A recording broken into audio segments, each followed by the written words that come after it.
clients. She now trains other people how to do this. We're going to dive deep into what it is to be a human soul. See you at this episode.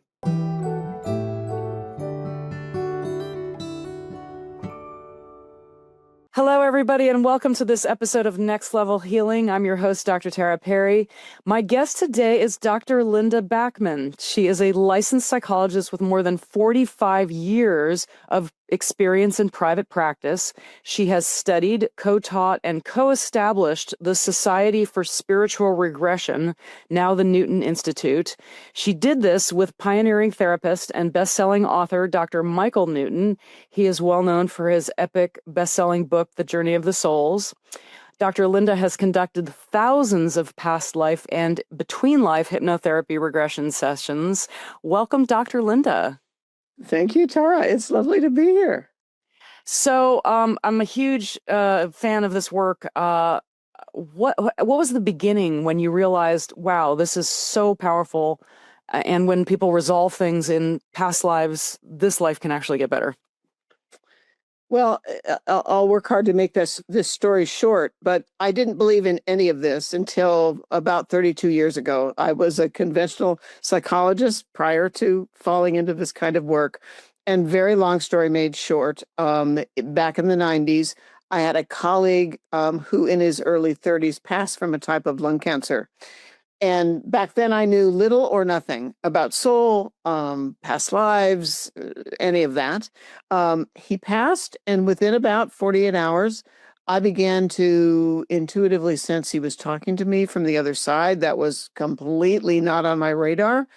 And I began to see scenes in my mind's eye of past lives we'd shared. So that was the door opener for me. Do you think you experienced some type of shared death experience with that passing, or? You know, that's a great question. I mean, I knew him well. I spent a lot of time with him. I was with him 24 hours or so before he passed. I don't know that I literally shared, what we call a shared death experience. It's just that very soon after he left his body, he was talking to me, and I didn't know why.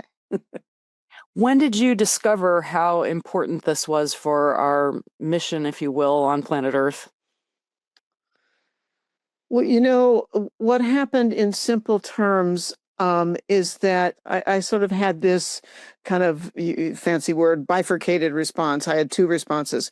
One was, talking to myself, oh, Linda, you're a psychologist. Psychologists don't do this kind of work, so you better just forget about this, and because your whole private practice will go away if anybody discovers it.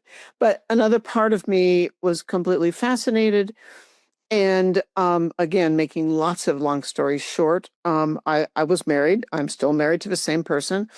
As I began to explain to my husband what I was experiencing back in the 90s, I thought my husband, who's a retired university professor, I thought my husband would just think, his wife had lost her mind, but he didn't. And when I sensed that my husband just like, okay, so you're having that experience.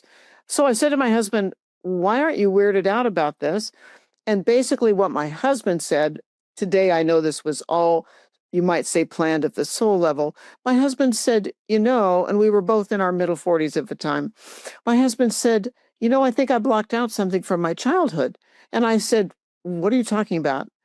And my husband said, yeah, now I remember that when I was about 10, I spontaneously remembered my past lives in detail.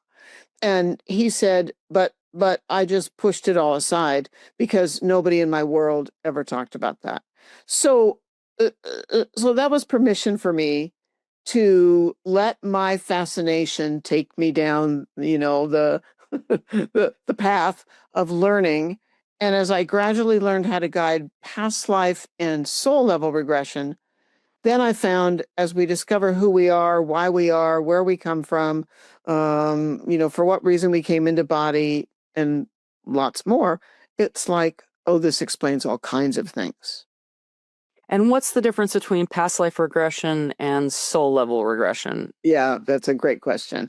Well, past life regression is just what it sounds like. Past life regression means the client with, and you know this yourself because of the work that you do, using hypnosis, but you know, that word sometimes scares people. Hypnosis is relaxation. And so using relaxation, past life regression is um, me supporting the client. The client discovers whatever past life they're meant to learn about, because the past life explains a relationship in current life, a fear in current life that, you know, has no explanation, a skill, a fascination, a passion, and things like that. So past life regression is discovering a past life we need to know about because it will help us. Between lives soul regression is what I just explained. And with the client, we go all the way to the end of the past life. We go all the way to sort of closure of the past life. And then with my support, but the client's giving me the information. I'm not, I'm not channeling the information for my client. The client then experiences the soul energy that caused them to be alive in their body in that past life. That slice, it's never 100% of our soul that animates our current body. That slice of our soul leaves 3D, elevates, and returns back to the higher self. And then the rest of the regression is all at the soul level, learning all kinds of things from, well, why did I come into body? What am I working on? Who have I known before? Where do I come from as a soul? All souls are not souls that regularly incarnate on Earth. So there's a lot more to understand. I love this. I love quantum physics. And the concept that we're all everywhere all at once, and have access to all this amazing consciousness. I love a few things that you touched on were that a portion of the soul. So it's not like because I think a lot of us, I certainly did when I first learned about this, I thought that the soul was this little perfect little package, and it got reincarnated. It just forgot the previous stuff and got reincarnated again. But there can be, correct me if I'm wrong, a blending of some kind. And you talk about soul groups. So can we get some clarity on what you've learned about these aspects of the soul? What part of it reincarnates? What part of it doesn't? And why we have soul groups? Hey guys, studies are showing that 68% of people that watch podcasts regularly don't click the subscribe button. Do me a huge favor. If you like this content, click subscribe so other people know where to go for the cool stuff. Thank you. Oh, wow. Okay, good questions. All right, let's see where to start and not make it overly complicated. So let's talk about it from this vantage point. If we're not incarnate, so what that means is 100% of our soul energy at that point in time resides in the higher realm, resides at a higher frequency because we're not in body. Then we decide to incarnate. Our guides support us. Our guides support us in, well, what is going to be the purpose of our current life? All the many choices. Am I going to be male, female, tall, short, light skin, dark skin, on and on and on. Then we choose to come into body, and we bring a holographic percentage of our soul energy, so that what's embedded in that holographic percentage, we could call it the Akashic Records. Our soul experience through all past lives is basically is embedded in that holographic piece. The soul level the soul energy that we don't bring into body remains as our higher self and exists in the higher realm. And then, just to make it more complicated, and then you can ask me anything you want to ask me. Some of us as souls incarnate regularly on Earth to grow and evolve. So our soul energy, our higher self, resides in the spiritual frequency of Earth. Then there are two other types of souls. I've learned this from years of regression. There are two other types of souls that can choose to come to Earth. One is a soul I call interplanetary, because that term came to me years ago. Exchange that, if anybody wants to, with ET soul, starseed. It all means the same. If an interplanetary soul agrees to come to Earth, They bring an advanced perspective because they come from an advanced culture outside of Earth's energy. So that's what I call an interplanetary soul. I have worked with lots of what I call IP souls. There's a third type of soul that can choose, and sometimes does, some do, some don't, can choose to come to Earth. That's a soul from the angelic realm. The angelic realm serves Source. The angelic realm is a group of souls that carry the energy of Source. In other words, they carry love, compassion, inclusivity, non-judgment. They basically work for Source, if you will, and they may choose to come to Earth. So there are actually three types of souls that arrive on Earth. Amazing. Amazing. And why are we doing all of this? Yeah, again, another great question. Two reasons. And I would say that the primary reason is we come into body on Earth to aid the development of humanity. We come here to, if you want, we can talk about, well, what needs change on this place called Earth. But we come to Earth to, in one way or another, aid the way of life on this planet. We also come to Earth to continue to expand our own soul's evolution.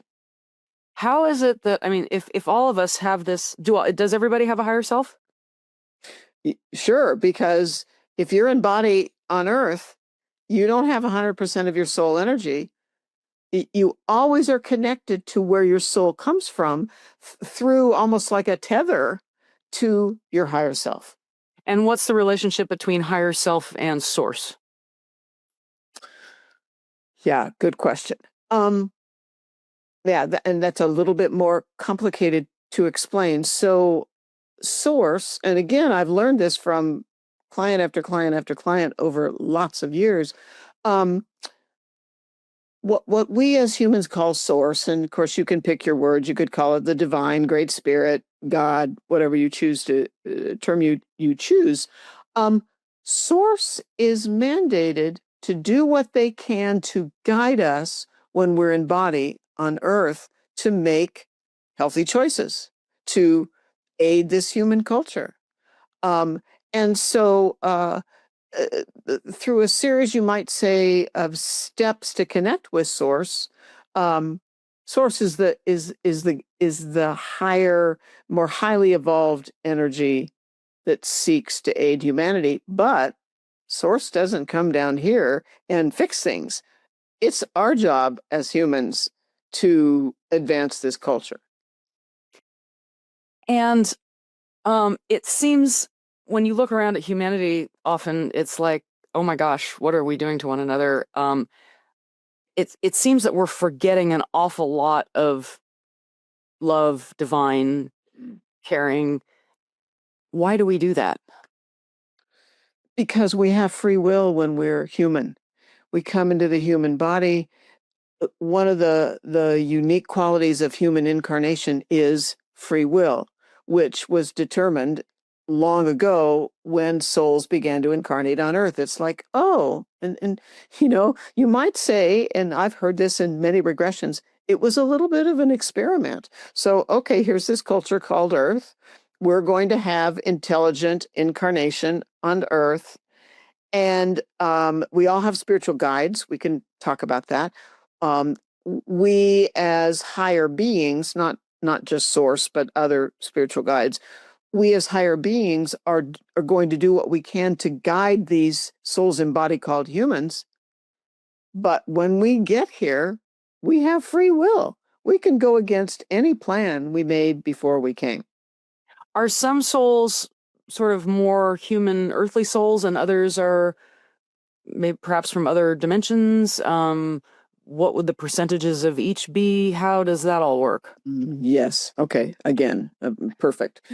You're obviously being guided to ask certain questions. Okay. And I'm insanely fascinated by all this. And honestly, I wouldn't still be doing this work. I am in my later 70s, and I love the work, and so that's why I continue to do it.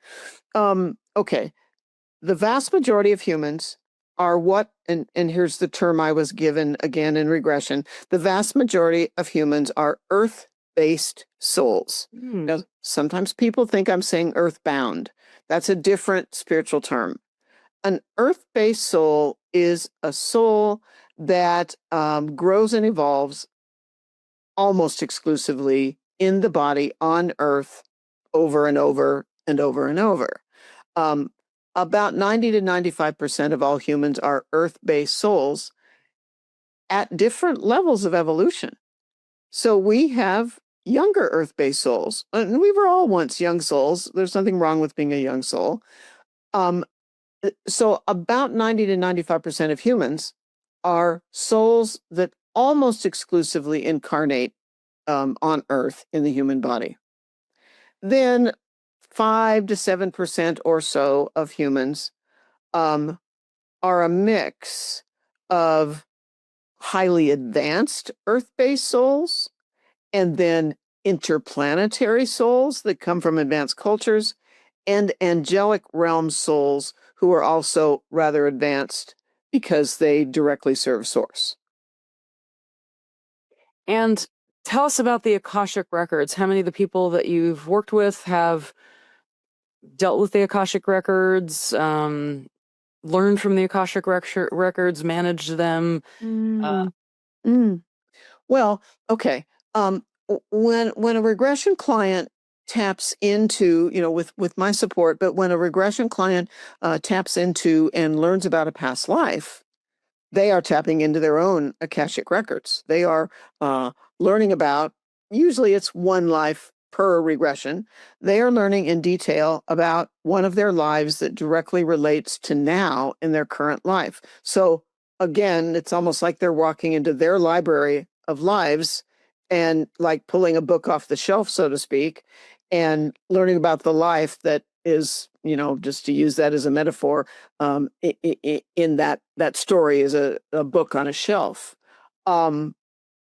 There are times, just to respond to what you said, there also are some of my clients that learn they have a responsibility in the library or the Akashic Records in the higher realm.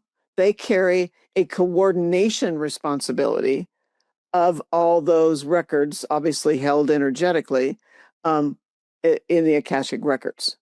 It's as if they're maybe a better way to explain that so people understand is my client. Sometimes I work with a client whose higher self works in the Akashic Library. Beautiful. What have been the biggest surprises to you along the way? Because I imagine when you first started this, when you were just scratching the surface, you had a X amount of perspective and understanding, and then clearly 10 years later and thousands of clients later, and then another decade, I'm imagining that it's changed quite a bit for you. Walk us through what that's been like. Yeah, I mean, it's almost it's almost like my higher self and my guides decided that gradually over time, because I've been guiding this work for almost 30 years or so, it's like, okay, if these guides of mine are speaking, okay, since the Linda person in body has agreed to do this work, let's keep bringing clients into her practice, of course, to help the clients, but to expand Linda's understanding of past lives, soul, et cetera, so that she can help others. That's what I think happened over time. So in the very beginning of guiding between lives soul regression, which, as we've talked about, includes higher self, understanding who we are as a soul, probably for the first 4 to 6 years or so, most of my clients were earth-based souls. I happen to be an earth-based soul. I've known that for a very long time. So that was the case for a number of years. And I've guided multiple clients most weeks of the year for all these many years. Then, again, maybe 6 or so years into my practice, I started realizing that about 50% of my clients were discovering in the regression. I didn't tell them, they were telling me. About 50% of my clients were telling me they are souls whose higher selves reside outside of Earth's frequency, reside, we could call them ET souls, star seeds. These interplanetary soul clients, their higher self does not exist within Earth's frequency. It exists on a planet, in a star system, in an interdimensional space, in a spacecraft. I've learned a lot about spacecraft, and if you had met me before the early '90s and you'd said, Linda, do you think there is soul life on a spacecraft? I'd go, what kind of drug did you recently take that, has affected you? Today, I work with those kind of clients all the time.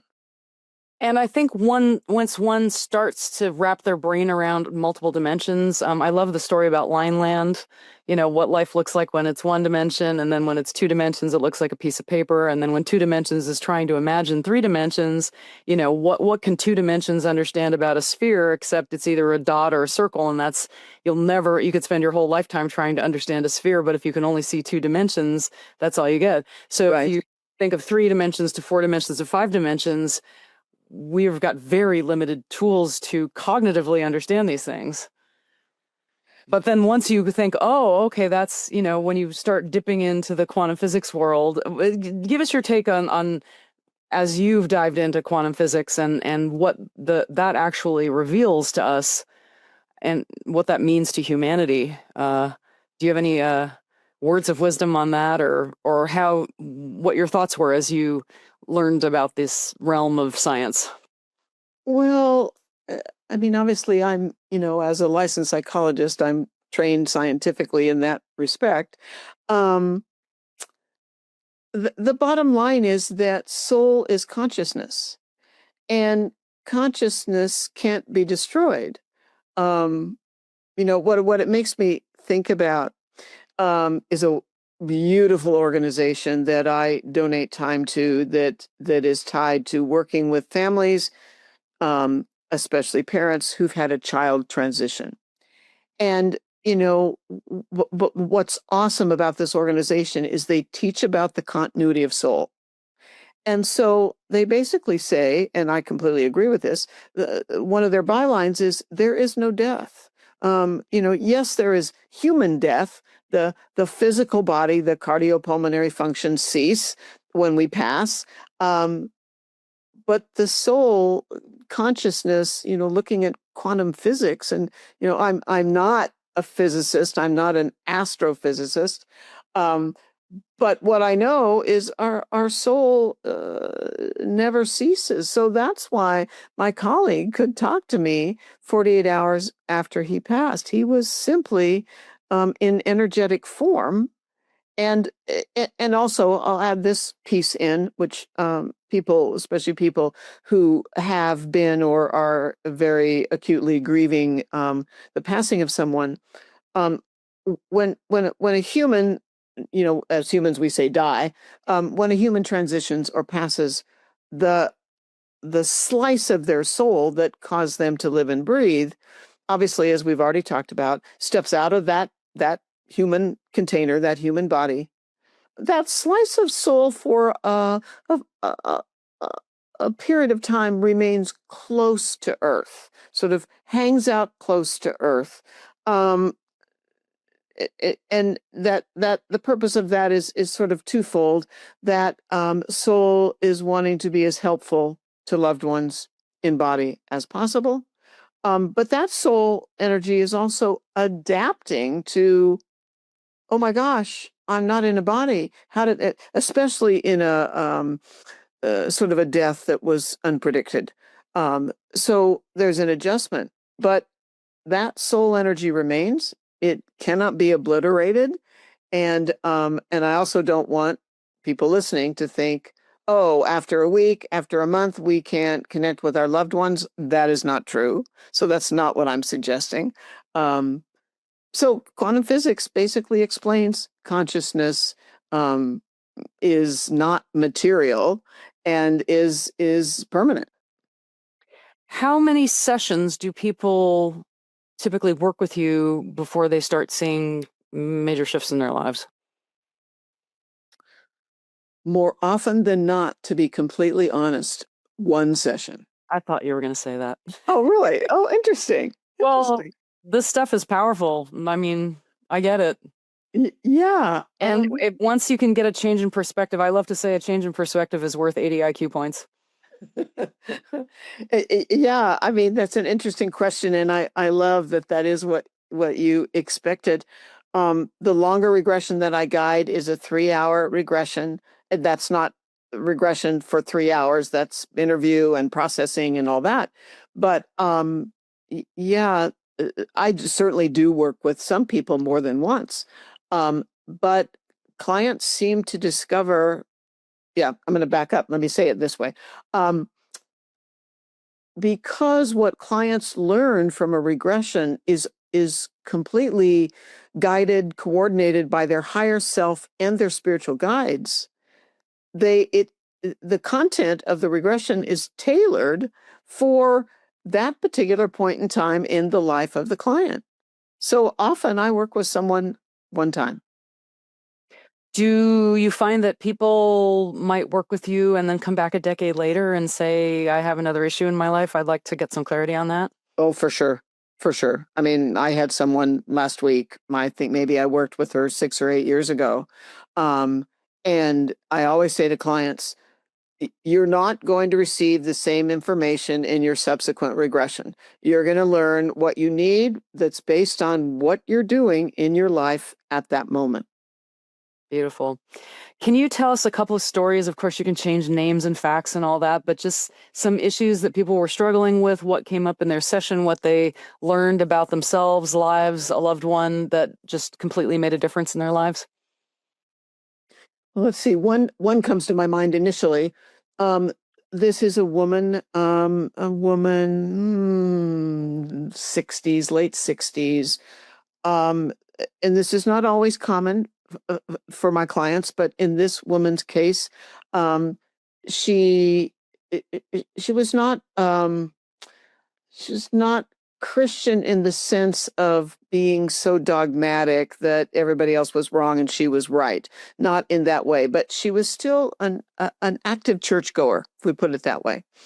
And she had gotten into a disagreement with at her church with the leader of her church.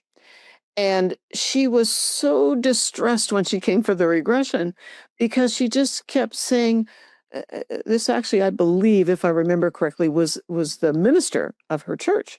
And I don't even remember the exact details, but she just felt like this minister person was behaving pretty inappropriately.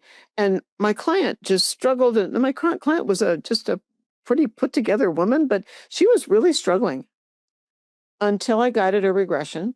She knew little or nothing about souls from the angelic realm.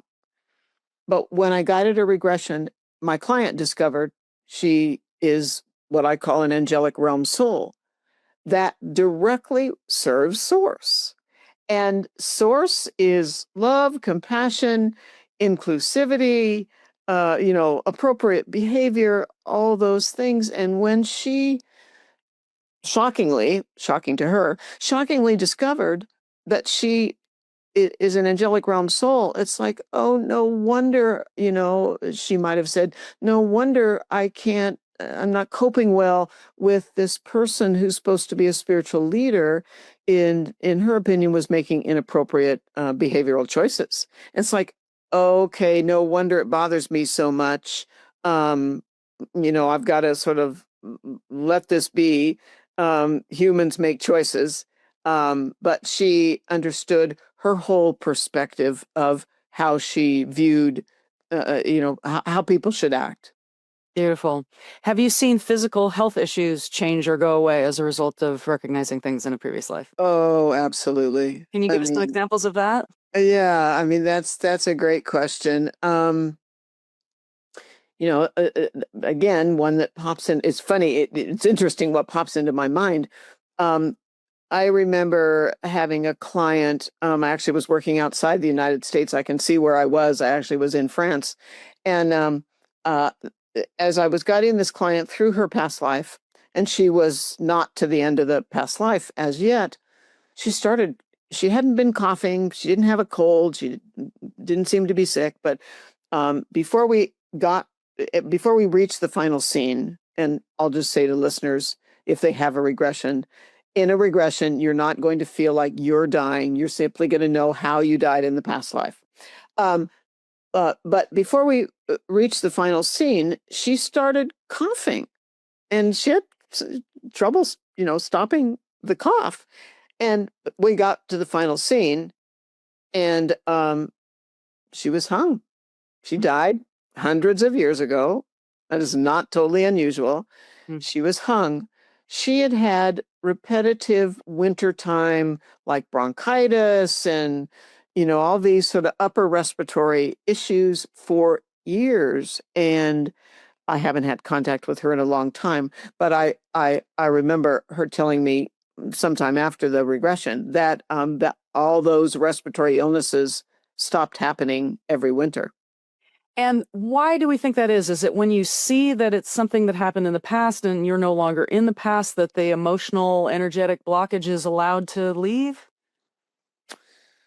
Well, as you probably know in your own work, we have soul memory, and that soul memory becomes basically cellular in our current life. And so, obviously, of course, that's hard to explain from a literal scientific standpoint, but memories come in that, whether I like to call it soul DNA. We bring our soul DNA into our bodies at birth. So we carry that cellular memory. But once it's explained, once it's almost like, well, it wouldn't be any different if I was doing, it's always interesting to do these conversations and think about where it goes and what comes to my mind.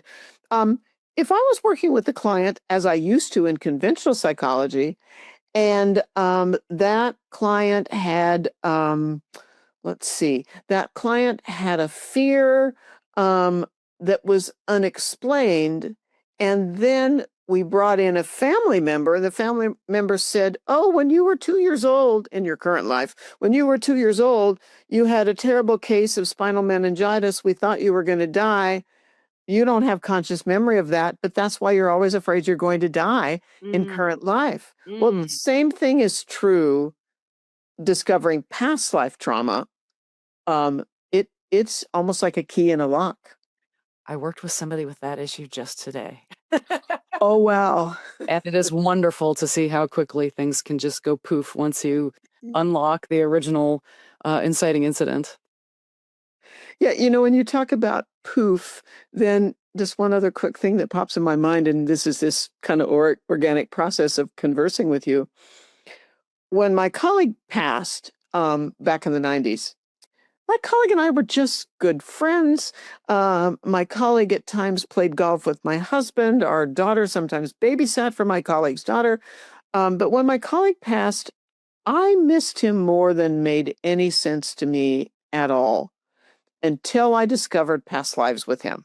And I discovered more than one past life. And in one case, I'd been married to that soul in a past life.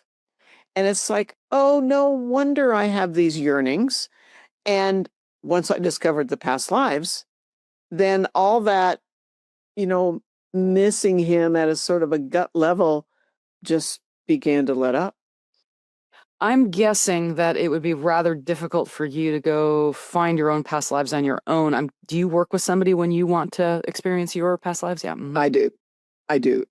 Some people we can, and my husband, as I said, as a child, my husband's still very intuitive, was very intuitive and could access his own lives. But there's this again, I'm sure from your own work.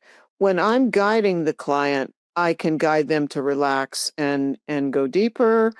I can, my guides start dropping questions into my brain to ask the client. My cardinal rule is to, don't lead the witness. So I ask open-ended questions. But I learned to trust that if my guides are saying, Linda, ask the client about XYZ, I ask the client about XYZ, and then I discover, not always, but often, that's going to open up more information for the client. So that's the beauty of being guided by someone else. And that's very confirmatory to both of you because it's not coming from consciousness. It's not coming from your itty bitty consciousness. Completely. So what was it like co-establishing the Newton Institute? Oh, wow. That's an interesting and useful question. Well, if for anyone who's read Michael Newton, Dr. Michael Newton's been on the other side for a number of years.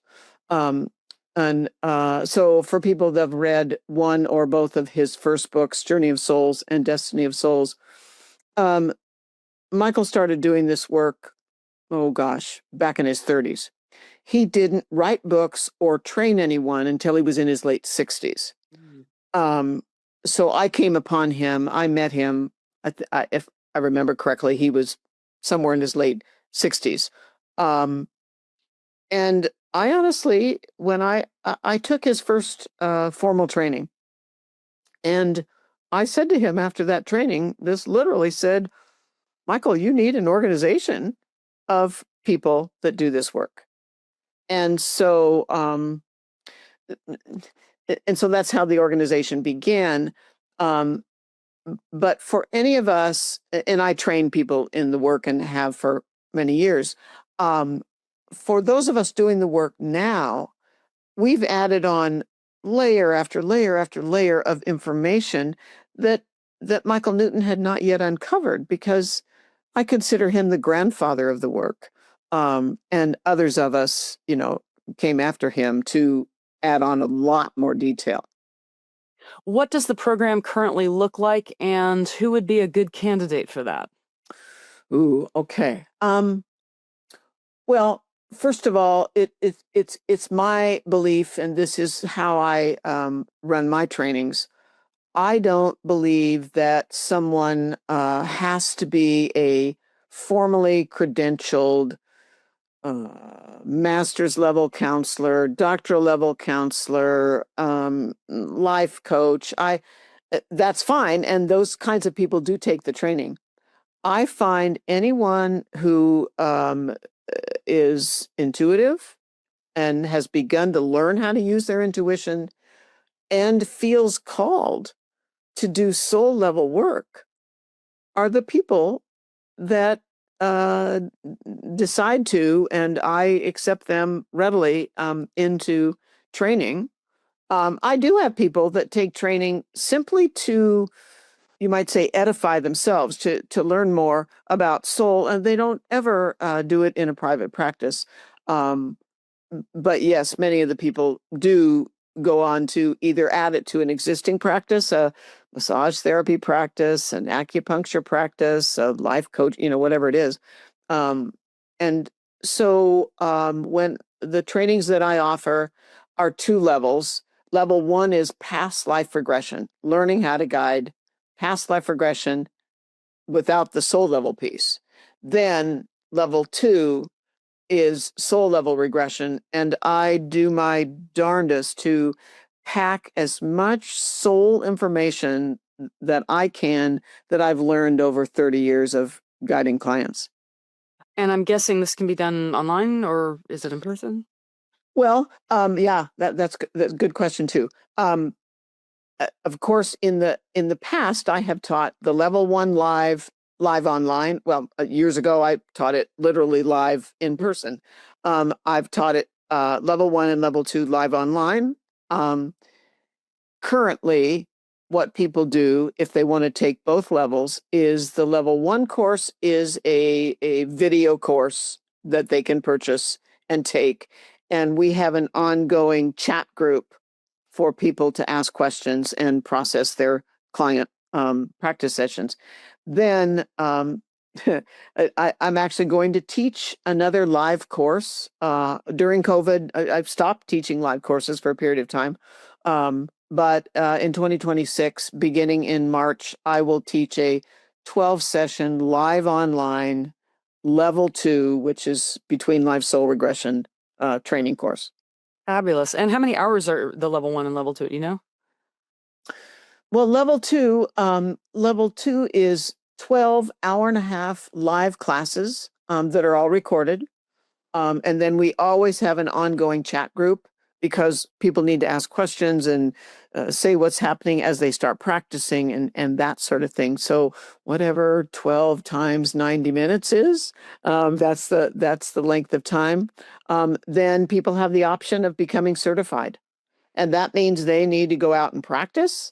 And then there's a kind of a process of working with a number of clients and then writing up their client sessions and sending them to me. And I go over those. We discuss those so that they can become certified in between. They can become certified in past life soul regression and between lives soul regression. I'm wondering if people who have either had a near-death experience or through just being very sensitive people and have had contacts with people who have passed over, are those people that tend to show up at your doorstep wanting to know more? You know, I think the best answer to that is people show up at my doorstep, and there's certainly a trigger, as you suggest. Having someone close to them pass is a common trigger. Mm. But it's not the only trigger. It might be, why have I had 2 bouts with cancer and dealt with that? And maybe they're doing fine now. Maybe they're in remission. So sometimes it's a health issue. Sometimes it's, there are a fair number of people that take training that have had rather complicated childhoods. Mm. They've had, parents die at a young age. They've had, the client themselves had a serious illness at a young age. They've experienced abuse. I'll add in, and hopefully this won't sound confusing to people. There are many of my clients, and especially those that are interplanetary or angelic realm souls, that have had a lot of, we might say, life complications. They've been diagnosed on the autistic spectrum. They've had 2 near-death experiences. They have, they're people that would rather be around animals than humans. And these are unique qualities of some of these souls that are highly advanced, but they don't have a lot of human experience. And so I work a lot with people like that. Do many of them come into the program wanting to learn it because they themselves have had a past life regression and got some profound benefit from it and wanted to share that with others? Is that a chunk of those people? That's a chunk. And yet, other, if we want to call them chunks, are people that have just been spiritual for years and years. Mhm. They see the world in a way that they struggle to find other people that see the world the way they see it. They're not, sometimes they're people that don't do well in large crowds. They don't do small talk. And actually, as you would imagine, probably what that equates to is they're not young souls. And so they're advanced enough that life needs to be meaningful in the way that for them it's meaningful. They're often very consciously intuitive people. And again, you probably know this yourself. When we're rather sensitive, what we call an HSP, a highly sensitive person, we have to learn to cope with that. And that's not always easy in this, human world. But that usually means they are more evolved than less evolved. Like on a 10-point scale of soul evolution, they're like at least a 7. And sevens don't cope with a lot of the simplistic, surface level, superficial ways of life. Do more advanced souls typically pick more difficult lifetimes? Mm. Yes, the answer, I think, fair answer would be yes. And people, it's funny when you say that. I'm thinking about many times when I'm doing the interview with the client before the regression, and the client will say to me, and I've heard this many times, the client will say to me, Linda, I just know I'm a young soul. And I'll say, okay, well, tell me why you think that. And well, I was abused by my grandfather. I was sexually molested by my grandfather from ages 8 to 11. Um, uh, I talked to my parents about it. They didn't want to hear anything about it and said I was making it up. Dad was an alcoholic and he often didn't come home at night, blah, blah, blah, blah, blah. And they'll say, so my life has been so difficult. I just know I'm a young soul. And I say, hang on. Usually it's the opposite. Usually you're either cleaning up final stages of karma as you evolve, and you agreed to some of these things to clean up final stages of karma, or, and I want listeners to hear this really, really well, or you agreed to come in and try to be a teacher. You came in to see if you could aid these souls to make better choices.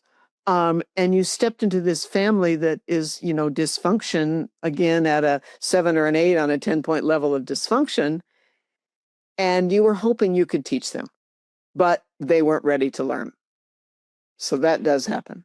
I imagine one of the biggest outcomes that people get from getting this change in perspective, seeing, oh, this was my soul contract, this is what I came in to do, would be relief. Is that common that you hear from the people that you work with? I just want to say yes in spades. Like, oh my gosh, it makes so much sense. Things are explained.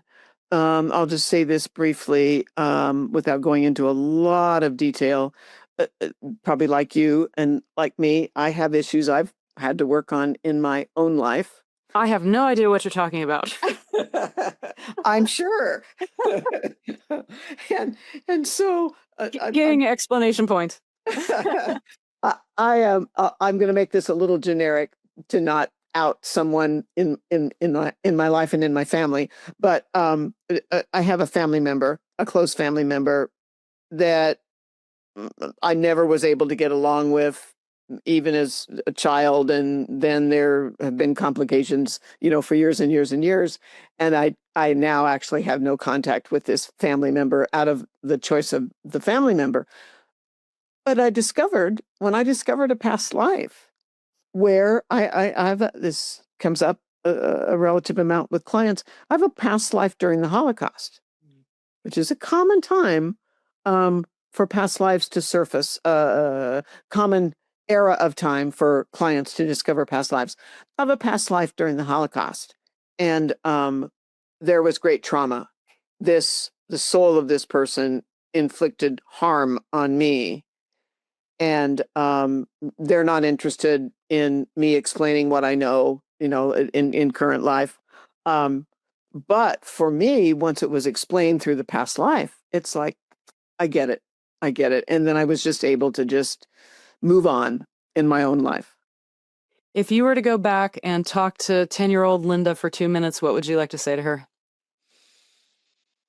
Yeah, that's a great question. And it's honestly an easy answer.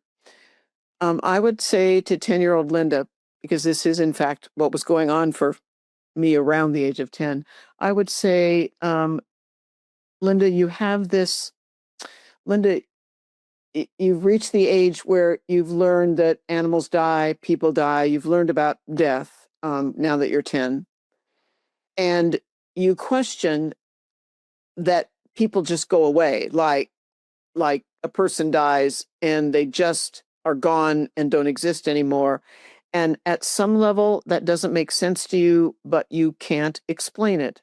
you search and search, and this is actually true for me around age 10. You search and search for an explanation about why you just know that death isn't the end. And now, Linda, at your current age, you understand why you thought that when you were 10 years old. Beautiful. And if you had a megaphone and the whole world was listening for a minute, what would you like them to hear?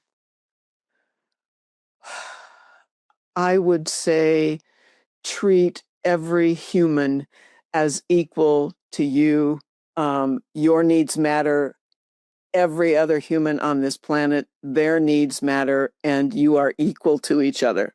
And isn't it interesting that the golden rule is in every single religion on the planet? Yeah, totally, totally. Dr. Linda Backman, thank you so much for being with here on Next Level Healing. How can people find you, follow you, stay in touch with you, learn more from you? They can find me on my website, which is Raven, like the bird, ravenheartcenter.com. Beautiful. And you have books out that are available out there, Soul Design being one of them? Yeah, my newest book that came out this summer, they're all accessible either on my website and Amazon and Barnes & Noble as well. My newest book is Soul Design. It's all about who are we as a soul? What is the design of who we are at the core? Beautiful. And it's also on Audible for those of us that like to listen to books. Correct. Dr. Linda, thanks so much for being with us here today. Folks, if you know somebody that would benefit from hearing this, please share it, comment, give us a like and a subscribe, and we'll see you on the next episode of Next Level Healing.